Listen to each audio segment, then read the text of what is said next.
stocks and shares or property. Say you got £30,000 to invest. In 2026, things have changed. Property. Buying a house in the UK to let, you need to use leverage. The ability to control a high value asset with a relatively small equity deposit. The amount of cash needed to start equals equity deposit. The deposit is usually 25%. So the property, say, is valued at £120,000. You only need £30,000 deposit to take full control of £120,000 asset. This is leverage, the power of leverage. You benefit from the increase of the property value, not just the £30,000 invested, but the full £120,000. To enter the property market, there are upfront costs that you must consider. Stamp duty, land tax, SDLT. This pushes the price of the property or your investment up by 5%. So £120,000 purchase price plus SDLT at 5% is another £6,000, £126,000. Other costs that you will incur to buy are the legal conveyancing, and these prices range from £700 to £1,600 depending on the solicitor, the type of property and the area you're buying in. Down south they're dearer, up north for some reason, probably costs etc., they are less. Have a look at stocks and shares. Now, stocks and shares. Investing in stocks and shares, the equity market, is much easier. £30,000, invest through a stocks and shares ISA. Stocks and shares ISA allows for tax-free growth of capital, no capital gains when you take a profit, and no tax on income, and income being your dividend payouts. The maximum per person per year you can invest in a stocks and shares ISA is £20,000. So your remaining £10,000 you'll invest via a general investment account. At the start of the following year, you'll have another entitlement to invest up to £20,000. So you'll move that £10,000 into a stocks and shares ISA also. You invest in the FTSE 100. The FTSE 100 index is an index of the largest UK's companies listed in on the London Stock Exchange, the LSE. Over the last 20 years, this has grown an average of 6.4%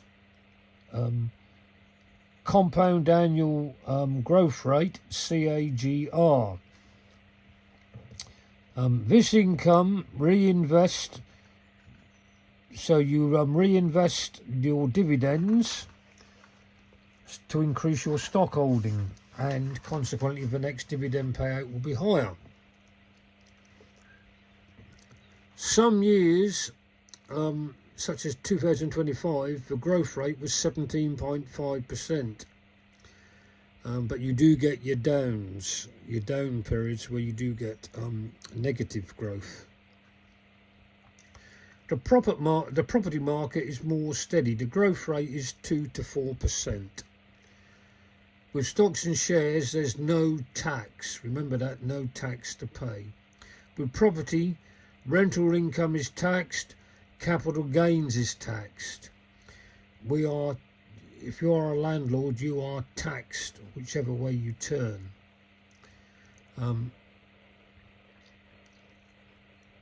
Capital gain tax only applies when you sell. So if you buy your house for £100,000, then 20 years timeline, you sell for £200,000, £100,000 profit. You pay tax on this. You buy shares for £30,000, sell for £60,000. The £30,000 profit is all tax free because it's wrapped up in a stocks and shares ISA. Investing virtually no costs and is time free. Use platforms such as Trading 212. There's no costs. Set up and invest within 30 minutes. Dividends paid tax free automatically into your account. Property, more work. The mortgage arrangement fee is £1,000 to £2,500. So before the first tenant has moved in, costs of £8,000 to £10,000 have been paid out. With up to £10,000 start costs, this will give you only £20,000 to use as a deposit. So your £30,000 isn't £30,000 to lay down as a deposit on a house. It is nearer the £20,000 mark. With £20,000, you are limited to where you can invest in the UK, not London or the South. House prices there are way up. Properties in the north of the UK, prices are still give access to property, but this is a fast moving time frame. If you want to invest in property, I'd consider doing it now. Once you have purchased your house and moved in your tenant, the rental income will flow every month, rent into my bank account. But, a big but, there are lots of expenses that are ongoing. You need to be organised and professional, not an invest and forget, as in the stocks and shares. Management fees. You'll incur management fees of 12 to 18% of the monthly rent. Maintenance repairs. You really want to set aside 25 to 30% of the monthly rent as a fund for the maintenance. A new boiler would cost you £2,000 to £3,000 minimum. Gas safety certificate. This will cost you £80 to £150 per year. EICR, electrical inspection. This is due every 5 years and will cost you £150 to £300. Insurance, £200 to £400 per annum. So after costs, this should generate a net yield of 3.5 to 5%. Then another thing which is happening, the Renters' Rights Act. From May 2026, landlords can no longer ask a tenant to leave without providing legally and valid reasons. So you cannot access your property. You cannot realise the value of your asset. All tenancies, both new and existing, will be periodic tenancies with no end date. The first 12 months of a tenancy, landlord cannot regain possession for own use or sale. Asset is locked in. So for a minimum of 12 months, you cannot access your asset.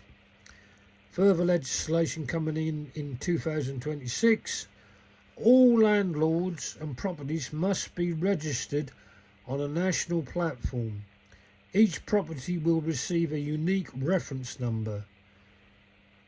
New private landlord ombudsman scheme. Tenants have a free complaint service. In April 2027, change in tax rate for property income. The basic rate was 20%, it will be uplifted to 22%. The higher rate taxpayer will be paying 42%, and not 40%.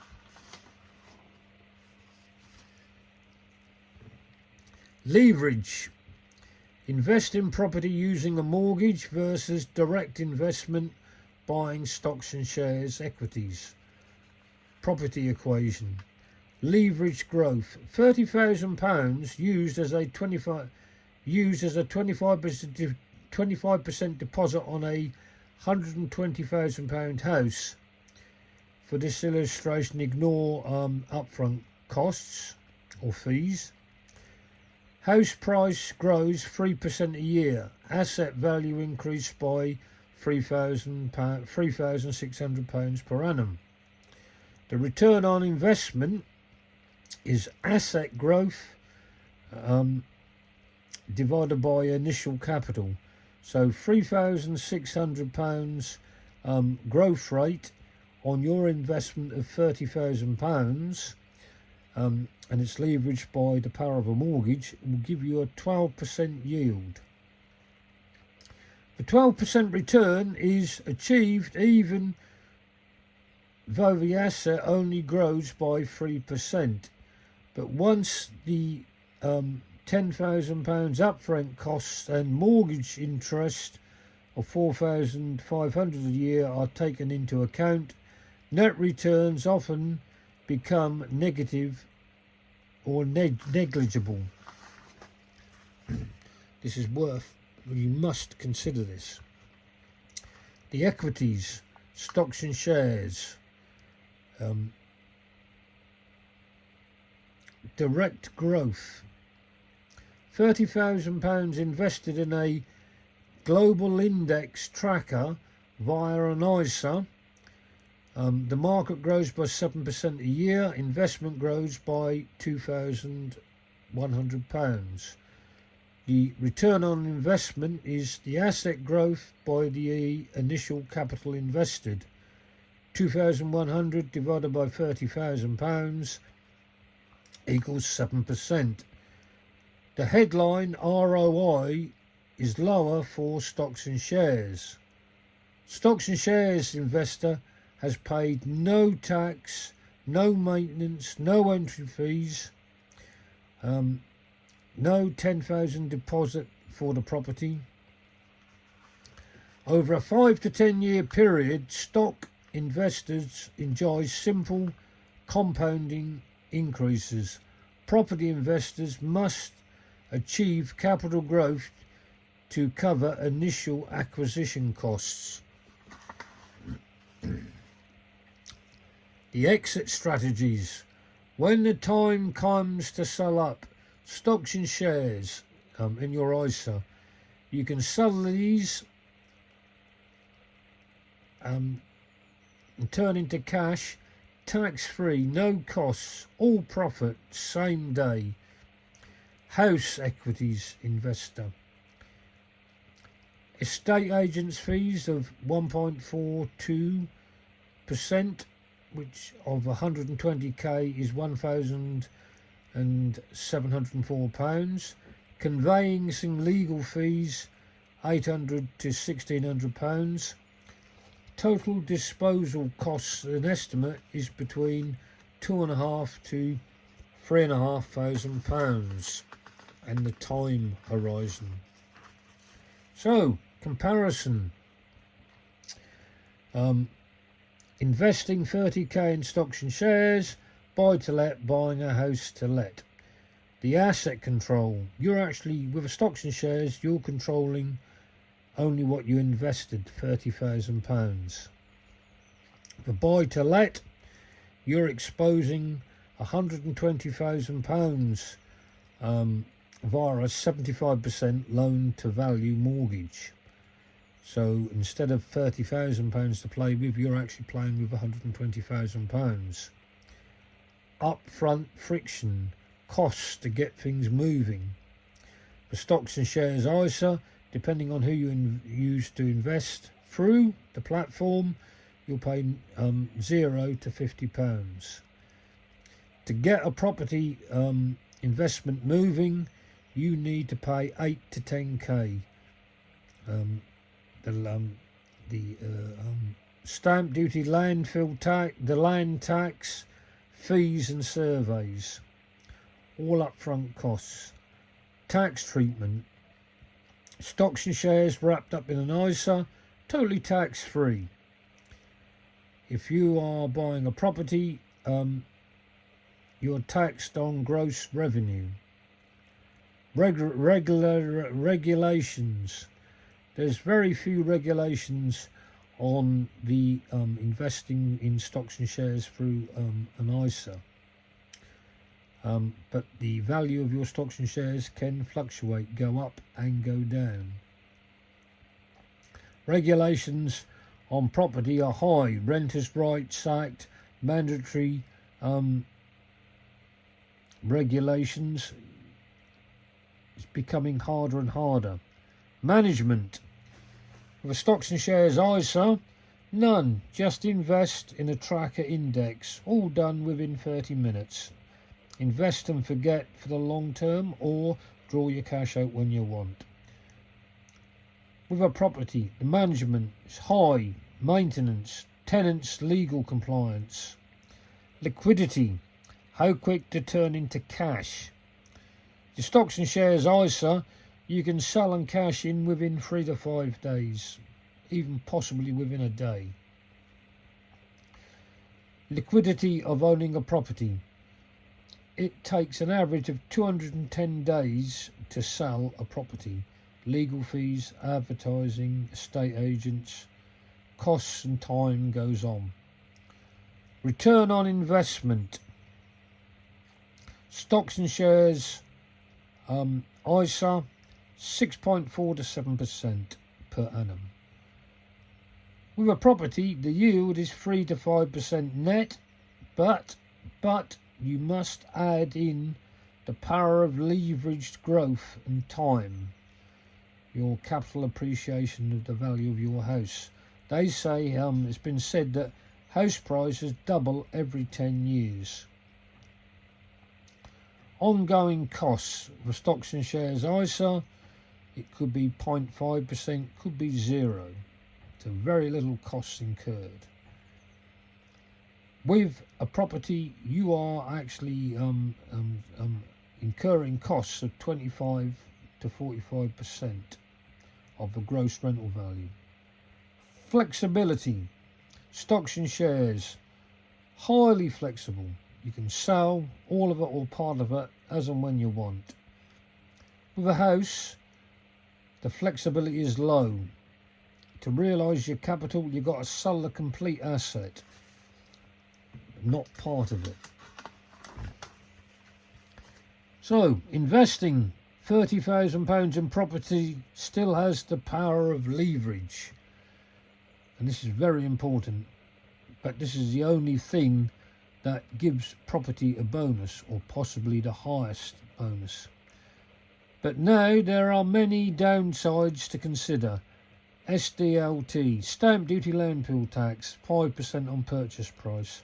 Renters' Rights Act 2026. You can no longer use no-fault evictions. Once a tenant is in, he is virtually in for a long run. Many smaller landlords are selling and getting out. Larger institutions are stepping in, building to rent, are more able to do this due to size and manage extra costs due to this change in legislation. Institutions will not, no, this is a valid point, will not reduce rents. Could work out well for the smaller investor in the long term, as general rent values will rise. They will not be reduced. Good for smaller landlords, as the average rental value will go up, and it should cover these extra costs. So you've got to stay in for the long run, and I'm sure things will come out right. Investing in stocks and shares ISA, there's no tax to pay and the cash is readily available. Property no longer the easy option, but with leverage, you own a physical asset and are giving a good home to somebody. So it's good social values. And with a 10 to 20 year road ahead to travel, value of your house will increase and rents will increase. So for the long term, property, I would say, wins hands down. But keep your investments diverse. Not all your eggs in one basket. Stocks and shares ISA, steady growth and accessible. Property, long-term growth, but you do need the time horizon. But I think property can be interesting and fun. You actually own a physical asset that you're renting out to somebody. You own a piece of land in the UK with a property on it. Not least, you have got the freehold of that property. So, in conclusion, I would invest in property and stocks and shares. Hope you found this interesting. Until next time, I bid you a really successful investing adventure.